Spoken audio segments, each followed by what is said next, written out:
Hafizullah Niazi sahab, thank you so much for being on the programme.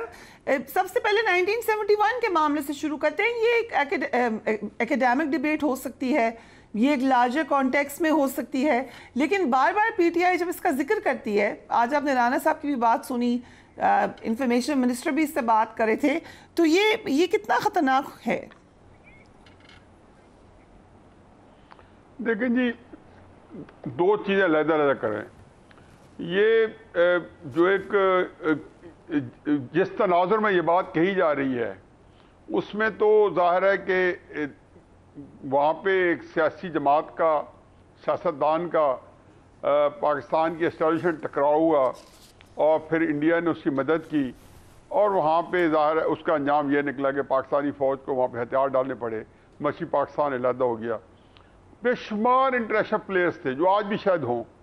अगर तो इमरान खान साहब और सिमिलैरिटीज ढूंढ रहे हैं और उनका रोल जो है वो अपना वही देख रहे हैं जो मुजीबुर रहमान का है, या वो समझते हैं उनके साथ ज़्यादती हुई थी, और फिर जो उन्होंने ट्वीट के साथ जो कुछ तस्वीरें लगाई, ये वो प्रोपेगेंडा, एक्सैजरेटेड मुबालगा राई से प्रोपेगेंडा है जिसके बारे में जो बहुत बड़े बड़े मुहक्किक और तारीखदान जो है, और ख़ुसूसन शर्मिला बॉस जैसे जो इंडियन बैंक की बहुत बड़ी एक प्रोमिनेंट इंटेलेक्चुअल हैं जो लंदन में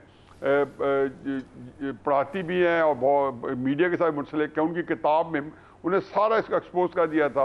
और ये जो 3 लाख 30 लाख तो वो तो रखे एक तरफ कि उसमें क्या सच था क्या झूठ था, और वही तस्वीरें जो कि इंडिया हमारे खिलाफ पोस्ट करता रहा था। बदकिस्मती है कि तहरीक इंसाफ का मीडिया सेल जो है उसी तरीके से वही पोस्ट जो है पिछले साल 1.5 साल से तगो-दो से चला रहा है।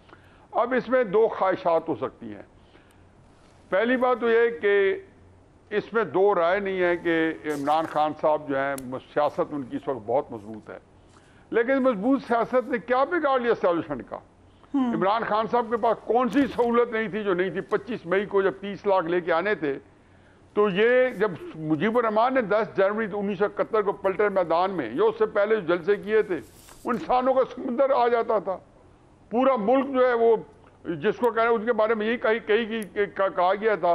जनरल खादम राजा ने अपनी किताब स्ट्रेंजर इन ओन कंट्री में, जो कि GOC थे उस वक्त जिन्होंने इलेक्शन कराए, उन्हें याया खान को जो वहाँ से केबल भेजी, जनरल याकूब साहब वहाँ सदर कमांडर थे, उन्होंने कहा हजूर आप जब इलेक्शन कराएंगे पूरे मुल्क का जो नज्म नस्क है वो अवामी लीग को खुद ब खुद मुंतकिल हो जाएगा, क्योंकि सिविल ब्यूरोक्रेसी यहाँ पे 80-90% जो है वो बंगाली है।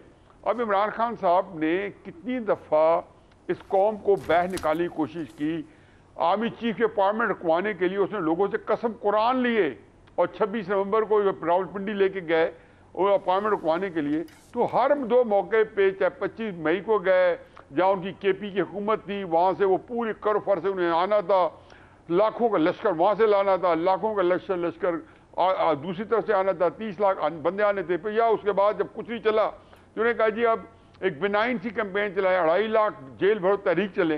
किसी मद में वो पब्लिक को इस बात पे आमादा कर पाए हों। और फिर सबसे बड़ी देखें कि उनके अंदर ये पिस्पाई है कि उन्होंने महमूद खान अचकजई साहब और फजल रहमान साहब की दहलीज पे माथा टेका है।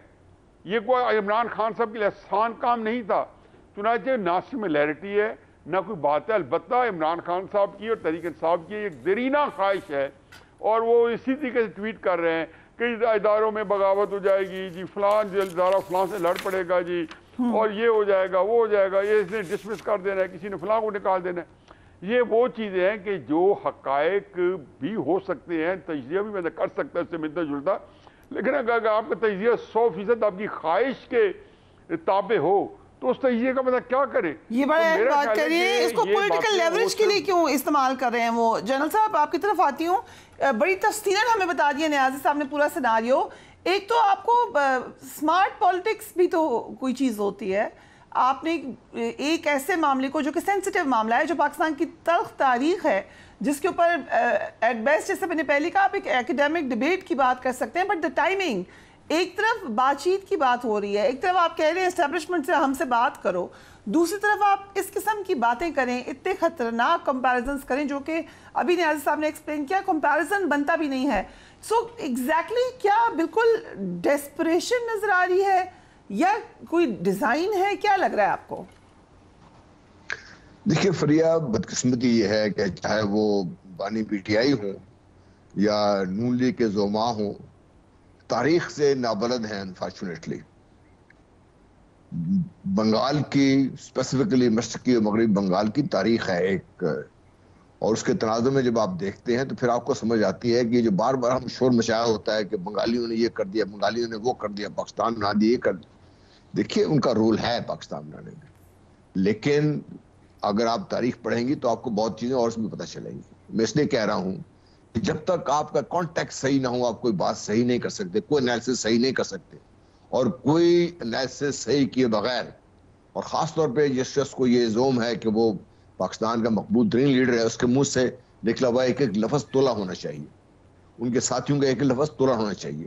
آپ پاکستان کے بارے بات کریں، پاکستان اور پاکستانیوں نے ہی اگر آپ کو کوئی شہرت ہے یا کوئی مقبولیت ہے تو پاکستان اور پاکستان کی وجہ سے ہے۔ یہ ہم کیوں بھول جاتے اس بات کو، اس چیز کو؟ پاکستان ہے تو میں ہوں، آپ ہیں، بانی پی ٹی آئی ہیں، فلانا سب کچھ ہے سب۔ خدا خاصہ پاکستان کو زخم پہنچتی ہے، آپ کا کیا خیال ہے کہ سب کی کیا حیثیت ہوگی ان کی؟ یہ کیا وجہ تھی کہ ہم سب نے مل کے پاکستان بنایا اس چیز کو؟ میں اس بات سے حیران ہوتا ہوں جب بھی میں سنتا ہوں ان کی باتیں۔ یہ بہرحال ایشو یہ ہے، دیکھیے ڈیسپریشن، آپ کبھی ایک چیز کو پکڑتے ہیں، کبھی دوسری چیز کو پکڑتے ہیں، کبھی تیسری طرف جاتے ہیں، اس میں کوئی properly thought out strategic direction نہیں ہے unfortunately. He wants to come back, he wants to regain power, as simple as that, fine. وہ ڈیزائر آپ کی ہونی چاہیے، ہم بھی ہیں، سیاسی آدمی ہے، یہی ہونا چاہیے اس کا۔ لیکن جو رستہ انتخاب آپ کرتے ہیں، جب انتخاب کرتے ہیں تو پھر جب تک آپ کو یہ عقل نہ ہو کہ آپ نے کون سی لڑائی نہیں لڑنی اور کون سے ایسے لوگ ہیں جن سے آپ نے پنگا نہیں لینا۔ ہمیں جب پڑھاتے ہیں یا جو پہلا سبق آپ کو سیکھتے ہیں تو آپ کو سیکھنا یہ ہوتا ہے کہ آپ نے کون سی نمبر ایک لڑائی نہیں لڑنی اور آپ کا اصلی مقابلہ کس سے ہے۔ آپ کے سامنے جو 100 بندے نظر آ رہے ہیں، ہر ایک سے مقابلہ آپ کا نہیں ہوتا، پھر آپ نے چن کے ہر ایک سے مقابلہ کرنا ہے۔ آپ نے یکلخ سر ایک سے پورا محاذ کھول کے آپ لڑ نہیں سکتے، نہ جیت سکتے ہیں اس میں۔ بہرحال یہ تو ایک بدقسمتی ہے، اور میں اکراس دا بورڈ میں سمجھتا ہوں کہ ہم سب کو یہ بات سمجھنے کی ضرورت ہے۔ جب یہ پی ڈی ایم بنی تھی، میں اس وقت سے یہ بات کر رہا ہوں، اور ریکارڈ ہوں اس بات کا، کہ جب تک سیاستدان مل کے بیٹھ کے فیصلہ نہیں کریں گے، اور سیاستدانوں کی صرف ایک ہی قابلیت ہے جس سے میں متاثر ہوں کہ یہ کنسنسس بلڈ کر سکتے ہیں، بیر منیمم پوائنٹس پہ کنسنسس بلڈ کر سکتے ہیں۔ اگر آپ یہ دیکھتے ہیں کہ کوئی ایک شخص اس چیز پر رکاوٹ بنے گا تو پاکستان کتنی دیر ان کو برداشت، پاکستانی کب تک ان کو دیکھیں گے اس کو؟ پاکستان تو آگے بڑھنا ہے، پاکستان تو آگے چلنا ہے اس چیز۔ سو نیازی صاحب، بات چیت کی بات ہو رہی ہے اس وقت بھی، اب جس قسم کی ہم نے دیکھا ہے کہ بہت سخت قسم کی پوزیشننگ ہو گئی ہے، اور بیچ میں پھر تھو آتا ہے، پھر سخت پوزیشننگ ہوتی ہے، تو بات چیت ہوگی کیسے؟